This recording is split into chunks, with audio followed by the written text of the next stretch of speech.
I guess What do you since we're want to still on do? the topic of basketball, You want to head over to March Madness? yeah, I think we could. I think we could do that. All right, We're still on the basketball topic.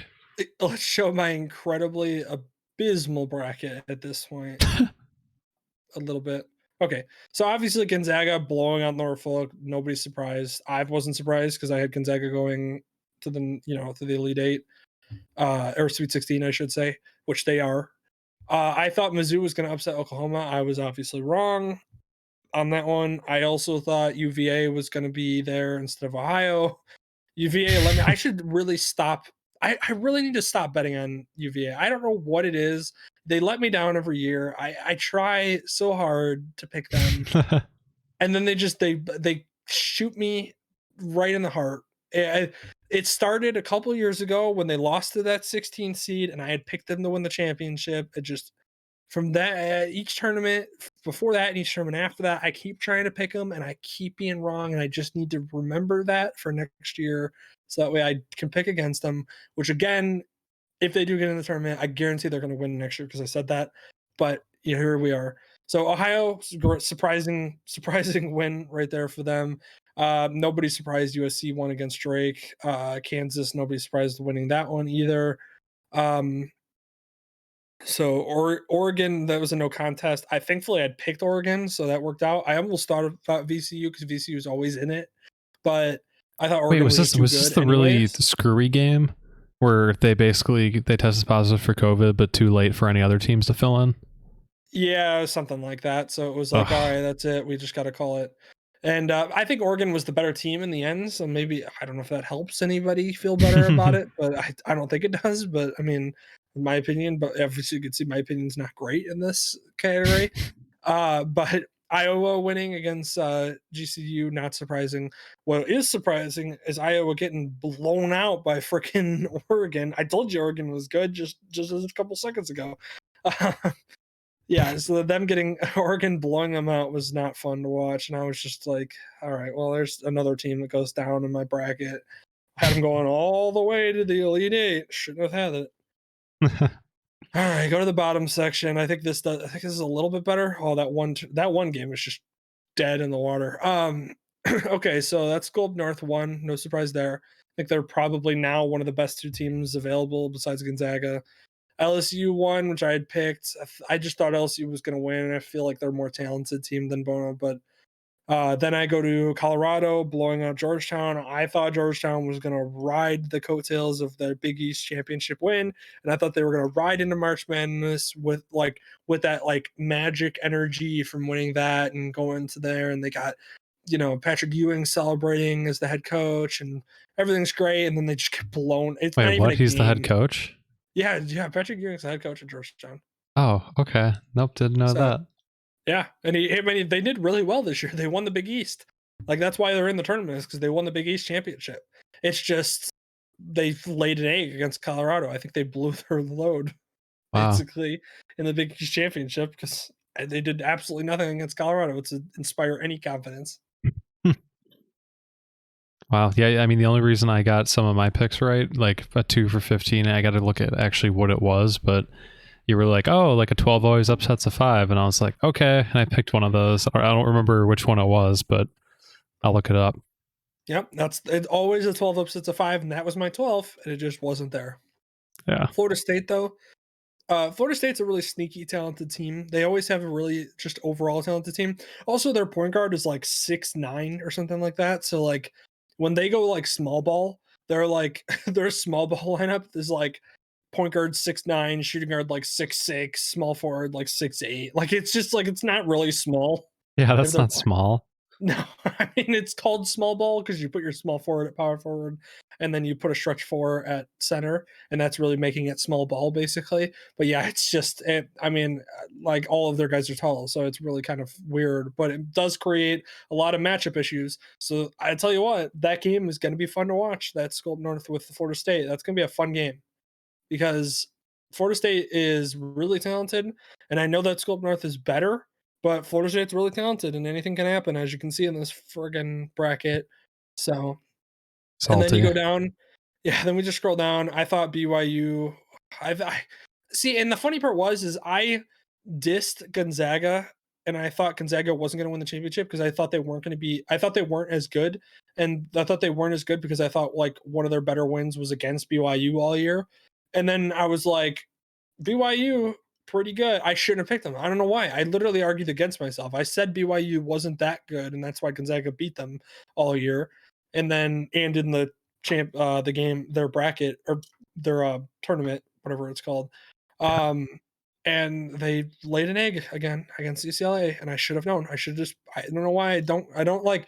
I do this. I like question myself, and I like make a good point, and then I just don't follow up the good point, and then bam, here we go. So Texas getting blown out, that's just I don't know, or not getting blown out, but getting beat. I don't know what to tell you, Texas.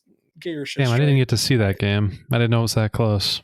Yeah, and you know what's funny is the head coach of Texas is Shaka Smart, who came over from VCU, and VCU has been very dominant in like the couple years that Shaka Smart was the coach.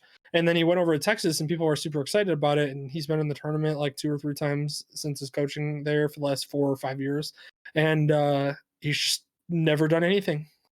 They just get your shit straight, Texas. I don't know what to tell you. Like, just figure it out. I don't know how you're a 3 seed getting beat by 1 point to a 14 seed. So I figure it out. You're finally good enough to be considered in that top 3 seed echelon, and then you screwed the pooch. So Does and that then affect here, their seeding, like for like the next years if they keep yeah, choking? yeah, I mean, that's literally if they keep choking like this, I don't know, like I like Shaka Smart. I thought he was a great coach. I thought it was interesting that he left VCU. I don't know why I know why he left VCU because it's Texas and it's just a bigger school, more money, all that stuff. But VCU, he was actually winning in the tournament, and then he goes to Texas and he's not. So I don't know what happened there. I don't know if he Yeah. was just getting his guys in at VCU and he just had a good team for a couple years. I don't know, but moving on downs, UConn. UConn let me down. I told my girlfriend Alyssa that Maryland was gonna beat UConn. I told her that was like an upset that I really thought could happen, and then I picked UConn because again I don't know why I just make good points to my like to other people and then I just don't follow up on them. You can convince So everyone except for yourself. I literally, it's like I'm like the worst kind of person that like has a good point but then doesn't follow it, and it's like one of those where it's like if you don't, I like what is it like you don't buy what you're selling? Yeah, I don't buy what I'm selling apparently, but what I'm selling is better than what I'm buying. So I don't know. I'm the idiot basically is what's happened. Yeah. So And then um Bama. yeah, Bama won. I mean, Bama's good. So they're better than I thought. I mean, they're winning. I mean, 96 to 77 is pretty surprising. So Yeah. yeah, then we head over to the top part over here where there's more. I think this is a lot. I have some success. There's just some disappointments where I just go, why? Like for example, Baylor winning. That makes a total sense. Of course, Baylor was going to win that game. Then you go to UNC, and I go, well, it's North Carolina. I've heard Wisconsin's not that good of a team this year. I didn't watch them. Probably my fault. And I've heard North Carolina. I've heard that Wisconsin's not a spectacular team this year. And then I always feel comfortable with North Carolina because of Roy Williams. So then I'm like, all right, I'll just go with North Carolina because I don't know out of the two, but I've heard Wisconsin's not good, and I always trust the coach. And so then I go with North Carolina, and then Wisconsin blows them out. And then yeah, Wisconsin lost to Baylor, but I mean, it wasn't a bad loss. It was actually they played very well. So whatever, I guess. But yeah, then you go down Nova when Villanova winning. I mean, that's not surprising. Villanova's Villanova. They're always going to be there. They always end up pretty far because they're always a well coached team. Purdue getting upset. North Texas. I don't know what to tell you. Purdue, be better. I don't know what to tell you. It's North Texas. Like what? Like anyways. Do they So have basketball there? they do apparently, and apparently they're better than Purdue. So all right, moving on to Texas Tech University. We'll scroll down. Texas Tech are one. I always like Texas Tech to win um, further into the tournament than people think, and that's just kind of how I usually vote for them. Arkansas, I really was not a believer at all, which is funny because again, my girlfriend has Arkansas in the Final Four, so she's by the way winning my family Really? bracket hardcore. Really? She has Houston and Arkansas in the Final Four, and two of my Final Four teams are gone, as you can see. So she's killing it. She's like the Why'd only she one like that's left Arkansas alive. so much? I don't know. She just she did some research into like each team and like what she thought about them and everything like that. And she thought that Arkansas and Houston were playing well this year, so she picked them. And both of them pulled out wins. So, Wow. who's the idiot here? Still this guy. Um, Who would yes. win? One guy who does sports analysis all the time every day, or someone who Uh, does their DD like right before making a bracket? yeah, but that's how it goes. I mean, that's how March Madness goes. That's why March Madness is so intriguing to watch and so much fun to be a part of if you're just a casual fan, because if crap like that happens where you just go like, I'm very confident in Ohio State and Illinois. I've watched them this year dominate, and then what do? Both of them just decide to not play basketball, and yeah, so then you just get bad games. Right. So yeah, so I mean, listen, I'm not going to take anything away from Oral Roberts. They are killing it. That is a team where I watch them, and like normally when you watch a basketball game, and all basketball fans out there will get it. When you watch a basketball game, typically you can just tell there's a team that is like desperately trying to score the next bucket because they know the other team is gonna score, and so they have to just keep up pace. Oral Yeah. Roberts feels like the team for some reason that's in charge and is like the one that's like forcing the other team to like make a bucket to keep up.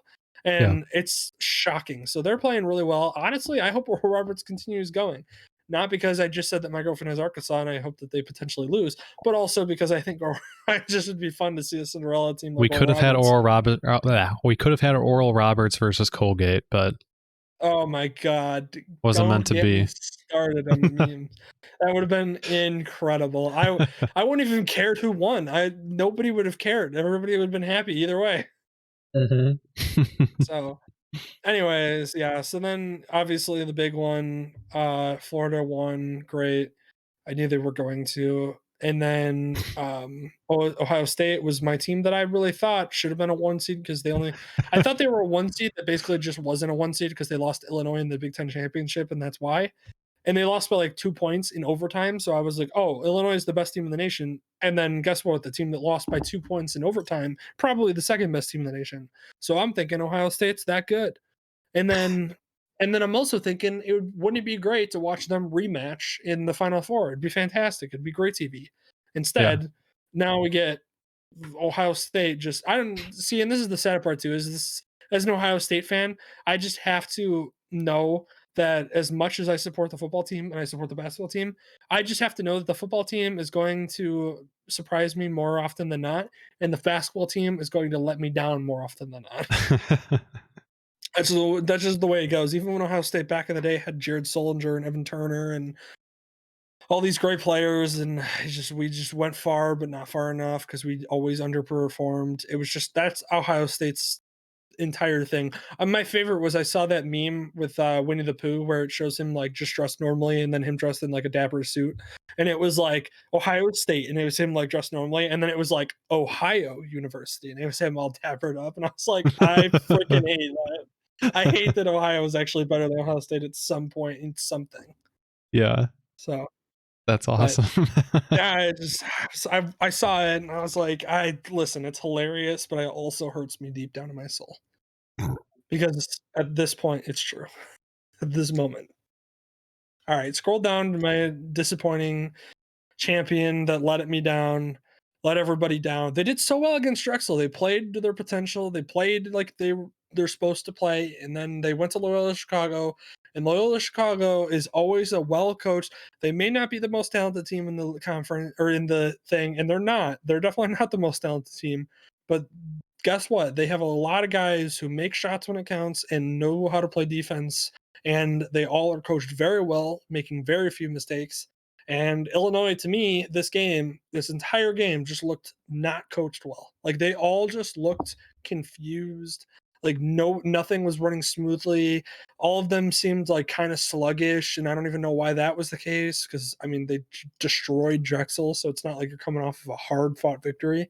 So I don't know. I don't want to say a coaching issue. I don't want to blame it all on the coach because it also the players play a part in that. But yeah, I don't. They just dropped the ball. They just completely is. They didn't play defense well. They made too many mistakes. They didn't play to their potential. They didn't run the offense as smoothly as they had all season long, and it killed them when they played a team that doesn't make mistakes and will play you, tooth and nail.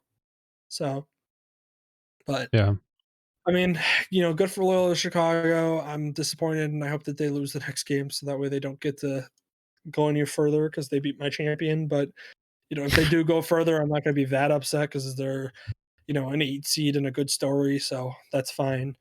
But Dude, CBS was absolutely creaming their pants once Loyola won. oh, They were like, 100%. Sister Jean lives another day. Hell yeah. Oh They yeah, were it's so everybody. happy. It's every like writer's dream Oh, yeah. because they're just like the team because of the last 2 years. They're like the team that because every 2 to 3 years, there's always the team that they jump on. It was Wichita State for like 2 3 years. It was UConn for 2 3 years when UConn was kind of down. I mean, they were a 9 seed when they won the championship, or 7 seed. I think they were 7 seed when they won the championship. It was you had who else? It was VCU for a couple of years when Shaka Smart was there. Loyola Chicago as of recently. It's like those teams where the media just absolutely loves them and wants them to continue going like as far as they can because it's stories that write themselves and headlines that write themselves. And that's just how it is with them. So like I said, at the end of the day, Illinois just played like crap, and they got beat by a team that played way better than them on that day. Might not have been the more talented team because I think Illinois was way more talented. But guess what? In the end, coaching and running your offense smoothly and running your defense smoothly and actually, making a few mistakes and being a team wins in the end in this case. So Yeah. I don't understand what happened with like the guy. It was a Cameron Crutwig or whatever, like mhm, on top of like Kofi. I thought that mhm. that was I don't know, not obviously knowing exactly what was going on there, but he didn't Yeah, I look don't. like a super athlete, put it that way. No, like I said, they all looked sluggish, which was weird. Like, it was odd that they all looked like it looked like normally when a team looks sluggish in the second round, it's because in the first round they had this like Like they had that. this they had this major upset. That's usually how it goes. Oh god, Yeah. Dylan. Um Usually a team that makes a major upset in the first round and plays their heart out in the first round end up losing in the second round because they just don't have the energy. That's Yeah. how Illinois felt. Like it felt like Illinois had just won like an excruciating game in the first round and then came the second round and just didn't have the energy to compete. And like it's obviously it wasn't the case. Maybe they shouldn't have scored 78 points, I guess. Maybe they should have cut it off at 60 and said, let's take a nap instead. I don't know. It didn't play well. That's the end of the story there. Yeah. So, all right. Well, anyways, moving down the bracket to finish it off, we got Tennessee winning, or not Tennessee winning. I'm sorry, Oregon State upsetting Tennessee. That This was is the the big one I one. got right. That's your 12-5. Yep, there it is. Every year, 12-5. I was Um, happy for that. yep. Listen, I like I said, I always told you, and Oregon State has been playing well. And you know what's funny about Oregon State is at the beginning of the year, Oregon State was picked to be the worst team in their conference this Wow. year, and then they ended up going to the tournament and upsetting a team and are really killing it. I mean, they upset another team, which I'll talk about in a second. But Oklahoma State, who had Cade Cunningham, who was the best player in the country, a point guard at 6'8", who's athletic and can hit shots, is a freaking gonna be a superstar in the league, and he was their best player. And I thought Oklahoma State, I thought he would ride. I thought Oklahoma State would ride that like Cade Cunningham's the best player until they went up against. I think I had Illinois up top. Um, Now you get Oregon State versus Loyola Chicago, the matchup everybody didn't think that they were gonna have. Yeah. So, That's but on Saturday? Awesome. yeah, I'll be watching that for sure. Yeah, I can't wait. And then you move down the list, Syracuse. I always have faith in Syracuse in the tournament. Syracuse is one of those teams that no matter what, I don't care what rank they are, I always at least pick them to win the first game. And I'm always confident in Jim Boeheim. He always like his teams always look like like a team. They always play like a team and play up to their talent and play up to the moment. And so I always expect Syracuse to win the first game. So that's why I picked them. I didn't pick them to upset West Virginia. That was kind of a shock. I didn't think they were that good. I'm glad they are because I believe in Syracuse every year. So shout out to them. It's awesome for them being there. And again, Jim Boeheim's just a legendary coach, so it's not surprising. Then you go down the list and you have Rutgers upsetting Clemson. I really thought Clemson was going to pull it out. I should have, I don't know. That was kind of a toss up for me. I really had no, what way or another. 7-10 is kind of a hard matchup to get caught up in because 10 being Rutgers. Rutgers was playing in the same conference as Ohio State, the school up north, and Illinois, who are all top three, 2 1 seeds and a 2 seed. So maybe Rutgers looked like they were playing down this year. So they ended up with the 10 seed when in reality they were just a much better team. Maybe they were like a 6 or a 5 seed. It's just that they've been playing ridiculous competition all year. So that's one of those where you have to kind of look out for teams like that. And then Houston ends up winning against Cleveland State. And then Houston pulls out the win over Rutgers, which was a crazy game because I believe they went on a 14-2 run in the final 2 minutes of the game. Houston did to win it. So it was Yeah. wild. They just kept getting shots. They look like a team that's very dangerous because they played teams that face adversity like that and rise to the occasion and succeed in that occasion are really dangerous in the tournament because there's something going on there. So I really kind of expect Houston to continue on and beat Syracuse here. I think Syracuse will put up a good fight, but I really think Houston is a legit team. Now I might be eating those words next week, but I'm because I just talked about Syracuse and how I always believe in them, but I just something about Houston and just the way that they won always gives me that little bit of I think they're gonna go far, kind of thing. So at least to the Elite Eight, but we'll see. So, and then that's basically the gist of my bracket. It's in shambles because my champion's gone. Yeah, it's not looking spectacular for me. I mean, yeah, I'm in the 86th percentile because I got a couple upsets here and there, right? But I mean, there was a lot of upsets this year, a lot more than previous years. Yeah.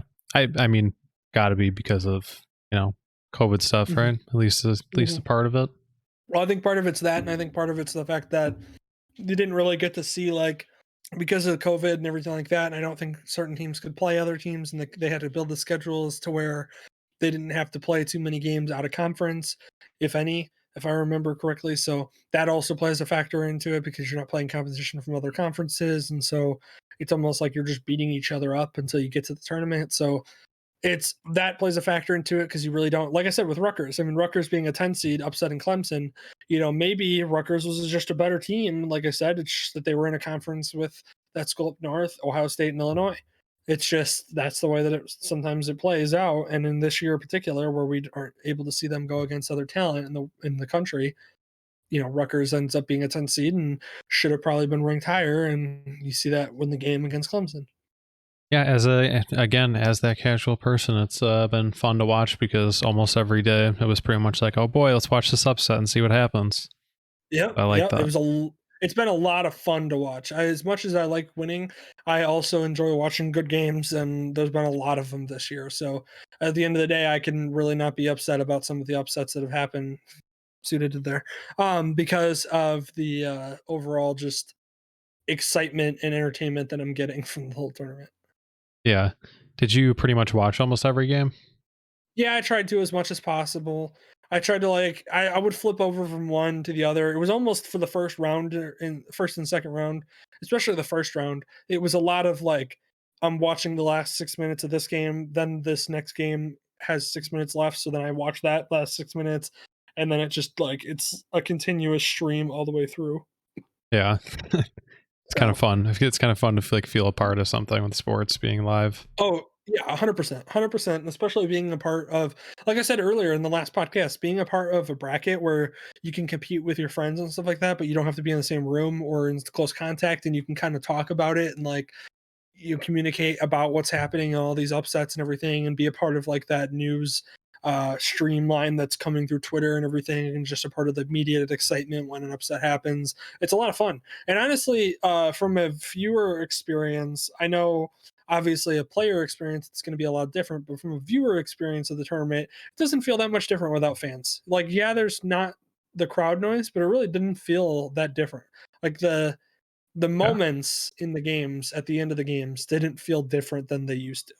Yeah, I didn't really think they did either. They either did a really good job of basically filtering in the players and the minimal amount of crowd to make it seem like there were more people there, and it still was able to kind of emulate that. I felt like with the NBA finals and like the bubble and stuff. Like it was such a small room and it wasn't actually in a like actually in a like what am I thinking of? In a like a stadium. yeah, in like a stadium or anything. You could clearly tell they're basically playing in like a closet. It made it Yeah. seem so much smaller and seem so weird, like and just Yep. fake kind of feeling. Like Well, I mean, it was a and bubble. then like weird like 1984 TVs in the background with the fake fans. Like Yeah, that killed me. that was a mistake. They tried to do something and it fell on deaf ears. So I think yeah, just going with what they did with March Madness felt a lot more natural and not like creepy. Yep. Yep. No, I agree. And also, before we move on, I want to reiterate out there, just to this, so this video's out there. If anybody actually tries to contact a college basketball player and berate them for losing because you're too stupid to realize that it's a college basketball game, then like don't be a part of sports or anything meaningful because Yeah. it is ridiculous. Players are receiving death threats over a freaking college basketball game that, in the grand scheme of things, is literally just entertainment for you at this point. Yeah, that's insane. I I've saw seen that and I that stuff just, with like I think it was with Kofi as yeah, and well. they also did it with that kid from Ohio State too. That's just don't. It's there's no place for it in college sports. You know, pro sports, there's really not even that much of a place for it, despite the fact that yes, it's pro sports and it's a little different. They're grown men, but I mean, these are literally like 19, 20-year-old kids that you're gonna like give death threats to and just harass over social media. It's ridiculous. You're a coward for doing it over social media and direct messaging and everything like that, and you're ultimately a small, very tiny human being that does not deserve to be a part of something as fun as this is. Yeah, I don't even understand like what is the response they're even looking for It's that just like them to make them expressing feel their good. anger in a childish way by lashing out against somebody who ultimately, at the end of the day, did not play a factor in you betting money on a team and losing that money or whatever it may be. So, Yeah, just that's wanted to get that out there. That's a message that I feel like both of us probably support. yeah, definitely. It's hilariously incompetent in what you're trying to Yeah, do. it's sad. It really is. And it's like it's like what kid wants to like after that's even like in the NFL when a kicker misses something. Like when I watched, I know it's hard to bring it up, but when I watched the double doink like live, I didn't immediately think, "Wow, I need to go to my phone to tell Cody Parkey he's a piece of crap." Like I just went, like that sucks. It's unfortunate, but like nobody in their right mind should be trying to verbally harass, over internet, whatever it may be, these kids that literally are playing for your entertainment at this point in a tournament that ultimately at the end of the day does not mean anything because whoever wins, yes, that's great. And I'm sure it's a huge honor for those kids and it's a huge honor for the university. But for you sitting at home, it does not mean anything to you in a meaningful enough way that you should give death threats to that person for not performing up to your standards. Yeah, and even better, like since you brought up the Cody Parkey example, is like you can even see a guy in real time, if you're at the game and actually get to experience that, and then see the guy be like, "We should go and kill him and go Yeah. drag him out," and I go, "Oh, okay, this guy's insane." Yep. And it's ridiculous. It's so bad. I mean, the internet can be a great place, but it can also be a super toxic place. And anybody that's a part of the internet knows that. It's just unfortunate because it's literally 19, 18-year-old kids sometimes that are literally just trying to put everything out there on the floor and they didn't have a good game. And unfortunately, in a tournament where it's one and done, you don't have a good game, you don't get to have a retry. And that's just the way it goes. So, and these kids can't, obviously, these kids would take it back if they could. It's just sad to see human beings actually verbally assaulting or harassing over the internet these kids that do not deserve it. Yeah,